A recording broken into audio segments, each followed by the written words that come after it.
উন্নতি না হয়, মায়েদের চিন্তা ভাবনা যদি উন্নতি না হয়, তারা যদি রুচিসম্মত না হয়, তারা যদি এগুলো না জানে, তাহলে তারা কিভাবে পরিবর্তন হবে? তত পরিবর্তন হবে না। তারা যতটুকু পরিবর্তন আপনার কাছে শুই নেই। কিন্তু এই গ্রামে বলেন তো আমাদের মহিলাদের জন্য এই যাবৎ পর্যন্ত কি ব্যবস্থা আছে? প্রত্যেক শুক্রবার আপনি যেমন নামাজ পড়ে কিছু না কিছু ভালো কথা এখান থেকে শুনে যান, নিয়ত করেন যে যাক আজকে থেকে ভালো হবে, আজকে থেকে নামাজ পড়ুন। ভালো কথা শোনার পরে কিন্তু আমাদের এরকম নিয়ত হয়। কি বলেন আপনারা? না শোনার পরে কি হবে? তাহলে আমাদের বউ বেটিরা সারা বছর সারা জীবন কোনদিনই ধর্মের কথা শুনতেছে না, শোনার সুযোগই নাই। কিন্তু বিপরীতটা আছে, কারোর হয়তো টিভি আছে, কারোর হয়তো মোবাইল আছে, ইউটিউব দেখতেছে, ওটা দেখতেছে, সবকিছু দেখতেছে, শুধু ইসলাম সম্পর্কে তারা জানে না। এই জন্য আমি বলতেছি না যে পরের দিন আমাদের এখানে মহিলাদের প্রোগ্রাম করেন, এটা বলতেছি না। কিন্তু মহিলাদের ব্যাপারে আমাদের চিন্তা করতে হবে। আমাদের সন্তান মেয়ে, এই মেয়েদের ব্যাপারে আমাদের চিন্তা করতে হবে। বাড়িতে গৃহবধূ যারা আছে তাদের ব্যাপারে চিন্তা করতে হবে। আল্লাহ তাআলা আমাদেরকে সুশিক্ষিত সভ্য জাতিতে পরিণত হওয়ার জন্য তৌফিক দান করেন। আমাদের এই গ্রামটা ইনশাআল্লাহ আগায় যেতেছে। আগামী দিনের তরুণ প্রজন্ম যারা আছে তাদেরকে আগায় দিতে হবে। প্রতিযোগিতা থাকতে হবে অন্য গ্রামের সাথেও, অন্য গ্রামের সাথে প্রতিযোগিতা থাকতে হবে, অন্য গ্রামের চেয়ে আমাদের জন্য সন্তানরা বেশি আগায় যেতে পারে। আর ইসলামটা কিন্তু শুধুমাত্র খালি নামাজ কালাম ইবাদত বন্দেগী এতটুকু বলে না, বরং ইসলাম আপনাকে এই দুনিয়াতেও ভালো থাকার ব্যাপারে ইসলাম উৎসাহিত করে, আপনাকে উৎসাহ দেয়। এটা আমরা প্রত্যেক নামাজের পরে দোয়া করি, কি রব্বানা আতিনা ফিদ দুনিয়া হাসানা ওয়া ফিল আখিরাতি হাসানা ওয়া কিনা আযাবান্নার। তরজমা হলো, হে আল্লাহ, এই দুনিয়াতে আপনি ভালো রাখেন, আল্লাহ এরপর আপনি আখিরাতে ভালো করেন এবং জাহান্নামের আগুন থেকে বাঁচান। দুইটা অংশ, একজন আখিরাত থেকে, আখিরাতে আপনি আমাদের কল্যাণ দেন, দুনিয়াতেও কল্যাণ দেন। এখন দুনিয়াতে যদি কল্যাণ না থাকে, আপনার পেটে ভাত না থাকলে আপনার ধর্মের কথা ভালো আপনার বাড়িতে যদি খাবার না থাকে, তাহলে আপনি হারাম হারামের পার্থক্য করতে পারবেন না। এই জন্য পরিকল্পিত ভাবে ব্যবসা বাণিজ্যতে আপনারা ভালো করার চেষ্টা করবেন। সমাজ পরিবর্তন হয়েছে, সময় পরিবর্তন হয়েছে, কিভাবে আধুনিক ভাবে বেশি করে উপার্জন, হালাল পন্থা উপার্জন করা যায়, কিভাবে সন্তানদেরকে শিক্ষিত করা যায়, কিভাবে ব্যবসা সমৃদ্ধ করা যায়, বর্তমান আধুনিক জামানায় কোন পদ্ধতি অবলম্বন করলে আরো বেশি সম্পদ উপার্জন করা যায়, এটা কি না যায় যাবে? প্রাইভেট গাড়িতে ছাড়া কি না যায়? দুনিয়াদারি টাকা বিল্ডিং বাড়ি করা কি দুনিয়াদারি? না না না, এটা না, এটা ভুল কথা।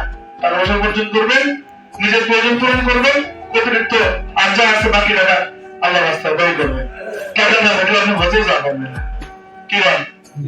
তোমরাই যাওয়ার নিয়ত, হজে যাওয়ার নিয়ত আমাদের সবার আছে না? নাই? কিন্তু আমাদের সকলে 7 লাখ টাকা দেওয়ার মতো সামর্থ্য আছে যে 7 লাখ টাকা দেবেন হজে যাবেন না। কিন্তু আপনি যদি এখন 50 লাখ টাকা থাকে আপনি কিন্তু যাবেন ঠিক। তাহলে আপনাকে তার মানে অর্থ উপার্জন করতে হবে, আপনাকে হালাল পন্থায় অর্থ উপার্জনের চেষ্টা করতে হবে। তাহলে কি হবে? আপনি আমাদের বন্ধুকে করতে পারবেন, মসজিদ নির্মাণ করতে পারবেন। আমাদের এই মসজিদ এখন নির্মাণ করা দরকার, এটা বিল্ডিং করা দরকার, বড় একটা একদম ইসলামিক সেন্টার করা দরকার। আমাদের যদি টাকা থাকতো মসজিদে এসি লাগাই দিতাম না? কি নাই দেখে তো আমরা করতে পারতেছি না। তার মানে আমাদের উপার্জন বাড়াইতে হবে, উপার্জন বাড়ানোর পদ্ধতি ই করতে হবে, আর একে অপরের প্রতি সহযোগিতা করতে হবে। আমাদের সমাজের মানুষ, আপনি যে জিনিসটা কিনবেন, কেনার ক্ষেত্রে আপনাকে দেখতে হবে নামাজি মুসলমান ভদ্র, তার কাছ থেকে আপনি জিনিস কিনবেন। বাঙালিদের দোকান থেকে কোনো জিনিস কেনা যায় নেই, কারণ আপনি যে টাকাটা খরচ করলেন 100 টাকার মধ্যে থেকে যে 5 টাকা বাঙালিরা লাভ করলো না, ওই 5 টাকার মধ্যে 3 টাকা নিশ্চিত বাজারে দিবে। তাহলে আপনার 3 টাকা কিন্তু আপনার বাজারে চলে গেল, এটা আপনি আটকাতে পারলেন না, আপনি ওরকম সহযোগিতা করলেন। এই জন্য আপনি যদি খারাপ কথা বলি, বিড়িও যদি কেনেন, হয়তো কেনেন না আপনারা, যদি বিড়িও কেনেন তাও বাজারে দোকান থেকে কিনবেন। কথা বুঝতে পারছি? আজ থেকে আজকের পরে থেকে জীবনে কোনোদিন একটা জিনিসও বান্ধবের দোকান থেকে কিনবেন না।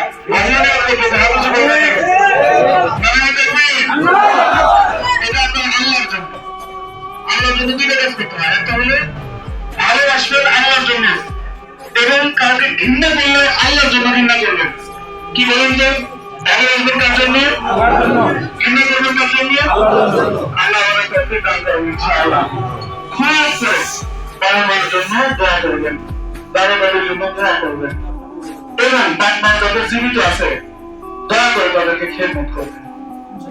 আপনার সামর্থ্য যতটুকু আছে এই সামর্থ্যের মধ্যে থেকে আপনি আপনার মায়ের খেদমত বাপের খেদমত যদি আপনি করেন, এইটা আপনার জীবনের যে কি পরিমাণ উন্নতি দেবে আপনি ভালো যাবেন না। আপনার দুনিয়াতে যদি কোনো পেশায় থাকে তাহলে আপনার ভাই যদি কারো ভাই না যাবে তবু আপনার কি কথা বলে ঠিক না? আপনার মা দুনিয়ার মধ্যে সবচেয়ে শ্রেষ্ঠ মহিলা, সে আপনাকে জন্ম দিয়েছে। এই দুনিয়ার মধ্যে আপনার মায়ের চেয়ে আপনার কাছে আর কেউ শ্রেষ্ঠ নেই। এটাই আপনার জীবনের সর্বশ্রেষ্ঠ। যদি বেঁচে থাকে তার গায়ে তেল দিয়ে যান, মাথায় তেল দিয়ে যান, কাছে বসে কথা বলেন। আর মা যদি দেওয়া থাকে তাদের জন্য প্রত্যেক দিন দোয়া করেন। সময় মতো 1 টাকা 2 টাকা হলেও সামর্থ্য অনুযায়ী মায়ের নামে বাপের নামে দান করবেন। আল্লাহ আমার বাপ মাকে মাফ করে দিয়ে। আচ্ছা বলেন তো, আজকে কিছুক্ষণ পরে আমরা যে পিঠাগুলো খাম নিশ্চয়ই ছাপ লাগবে। ছাপ লাগার পরে হয় আপনার সন্তানের কথা মনে পড়বে অথবা বাপ মায়ের কথা মনে পড়বে। যে কোনো ভালো জিনিস খাওয়ার সময় বাপ মায়ের কথা আর সন্তানের কথা মনে পড়ে কিনা? যারা কম নাই তারা মনে পড়ে না। মনে পড়ে? আপনি চাইলে আপনার বাপ যদি মারা যায় থাকে আপনি কি খাওয়াতে পারবেন? সম্ভব না। আপনার মায়ের জন্য একটা করে বস্তু দিয়ে যেতে পারবেন? কিন্তু আপনার মা যদি বলতো যে বাবা আমার লাইফে জল খাইতে মন চাইছে নিয়ে এসো, তো তাহলে কি করতেন? আপনার ভাগেরটা আপনি না খাইয়ে যেতেন না? দেখেন কিনা? আপনার মা যদি কবরে যেয়ে থাকে তার জন্য আপনি কি পাঠাচ্ছেন? তার জন্য আপনি কি করতেছেন? যাই খান, দুপুরে ভাত তো খাইছেন, রাতে তো ভাত খান, আপনার মায়ের জন্য কি করছেন? এই করার জন্য আপনার জন্য যে জিনিসটা দরকার সেটা হলো যে আপনি অবশ্যই তাদের জন্য করা, মানে আপনার জন্যই করা। 1 টাকা হলেও তাদের মনে করে জীবিত থাকলে যে জিনিসটা আপনি খান ঠিক সেই জিনিসটা আপনার মায়ের জন্য খাওয়া। আর যদি মারা যেয়ে থাকে আপনি যে পরিমাণ টাকা খরচ করতেছেন ওখান থেকে কিছু টাকা, 1 টাকা হোক 1 টাকা আপনার মায়ের নামে অবশ্যই খরচ করবেন। ভুলে যায় না, ভুলে যায় না। আপনার বাবার 10 বছর আগে 15 বছর আগে আপনি ভুলে গেছেন যে আপনার দুনিয়াতে আপনার বাপ ছিল, কোনো আপনার বাপি ছিল না, আপনার জীবনের স্টাইল দেখে তাই মনে হয়। কিন্তু আপনি কি জানেন যেদিন আপনি জন্ম নিয়েছিলেন তখন সবচেয়ে বেশি দুনিয়াতে খুশি হয়েছিল আপনার বাবা মা? তারা আপনাকে করে নেয়া, একদিনের সে করে নেয়া সবচেয়ে বেশি ভেতরটা মানে একদম আলোকিত হয়ে গেছিল আপনার চেহারা দেখার পরে। অথচ আপনি তাকে ভুলে গেছেন। সে যদি কবরে যেতে চায় তবে আগুনের মধ্যে থাকে, আজাবের মধ্যে থাকে। আপনি একটু চেষ্টা করলে সে আপনার থেকে সে বেঁচে যাবে। কি আপনি একটু দোয়া করলে সন্তানের দোয়াকে আল্লাহ ফেলায় দেয়, সন্তানের দোয়াকে আল্লাহ মিস করে না।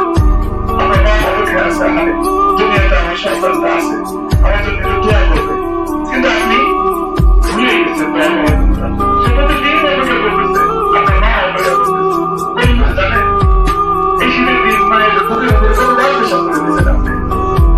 আপনার কত বার আপনি পায়খানা করে দিচ্ছেন, কতবার তাকে ডিস্টার্ব করছেন, এত রাতের মধ্যে 10 বার তাকে ঘুম ভাঙাইছেন। আর আপনি একবার ঘুম থেকে উঠে তার জন্য দোয়া করতে পারেন না, একবার তার কথা ভাবতে পারেন না। এত অকৃতজ্ঞ মানুষ হলে আল্লাহ তার জন্য তার নজরে কি রাখে বলেন? এই জন্য কৃতজ্ঞশীল হওয়া, পিতা মাতার জন্য দোয়া করা এবং পরবর্তী সন্তানদের জন্য নিজেদের জীবনকে প্রস্তুত করে দেওয়া, তাদের আমাদের দুনিয়াটা ভালো করে যাওয়া, তাদের জন্য একটা সুন্দর পরিবেশ দেওয়া যাওয়া। এই গ্রামের রাস্তা ঘাট, গাছপালা, বাড়িঘর সব আমাদের সম্পদ। এই জিনিসগুলো আগামী দিনের সন্তানদের জন্য সুন্দর করে ব্যবস্থাপনা করে দিয়ে যাওয়া। এই জন্য ভালো উপার্জন করা, এই জন্য ভালো করে তাদের জন্য দোয়া করা, সন্তানদের প্রতি যত্নশীল হওয়া।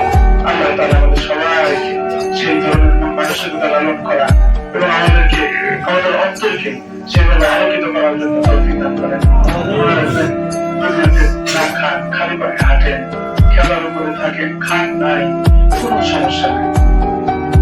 আপনি যেদিন দুনিয়া থেকে চলে যাবেন, যেদিন আপনার সময় শেষ, আপনার জন্য আজরাইল আসবে, সেদিন যদি আপনি কালিমা লা ইলাহা ইল্লাল্লাহু মুহাম্মাদুর রাসূলুল্লাহ এই কালিমা বলে যদি আপনি দুনিয়া থেকে বিদায় হন, এই আল্লাহর উপরে সাক্ষী দিয়া শিরিক মুক্ত অবস্থায় যদি দুনিয়া থেকে আপনার বিদায় হয়, আপনি নিশ্চিত থাকেন দুনিয়ার সমস্ত দুঃখ কষ্টকে ভুলে দিয়া আল্লাহ তাআলা আপনাকে ফুলের বাগানের ভিতরে জান্নাতুল ফিরদাউসে আপনাকে বিশাল বড় একজন মেহমান হিসাবে হাজার হাজার ফেরেশতারা আপনাকে স্বাগত এবং ওয়েলকাম জানায় আল্লাহ আপনাকে জান্নাতের মালিক বানায়।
সমাজের একটা মানুষের ছেলে বিয়ে হইতেছে, এই অর্থ হলো আমার ছেলে বিয়ে হইতেছে। আমি আমার ছেলে বিয়ে হলে যখন খুশি হবো, আমার ভাইয়ের ছেলে খুশি, সমাজের একজন মানুষের ছেলে বিয়ে আমি ঠিক হলাম তার জন্য খুশি হবো। কারণ বাপ মারা গেছে, সেই জন্য আমারই বাবা মারা গেছে। এই ধরনের একটা মহাত্মের সমাজ আমরা তৈরি করি, সকলের জন্য সুবিধা হবে। 100 টাকা খরচ হলে আমরা 100 জন 1 টাকা করে দিয়ে আমরা সে ফান্ড আয়োজন করে আমরা সে সকল কিনা হলে শুধুমাত্র আমাদের মানসিকতা, শুধুমাত্র আমাদের ইচ্ছা। একটা বাস আর এখানে আমরা 100 জন 100 বাস সমান, এই বুঝছেন ব্যাপারটা। কিন্তু শুধু নেতৃত্বটা ভালো কাজের দিকে যাওয়া, কারো ছেলে যদি একটু নষ্ট হয় সবাই মিলে সেখানে যাওয়া, বোঝানো, সবাই সহযোগিতা করা। আল্লাহ তাআলা আমাদেরকে বোঝার দান করেন।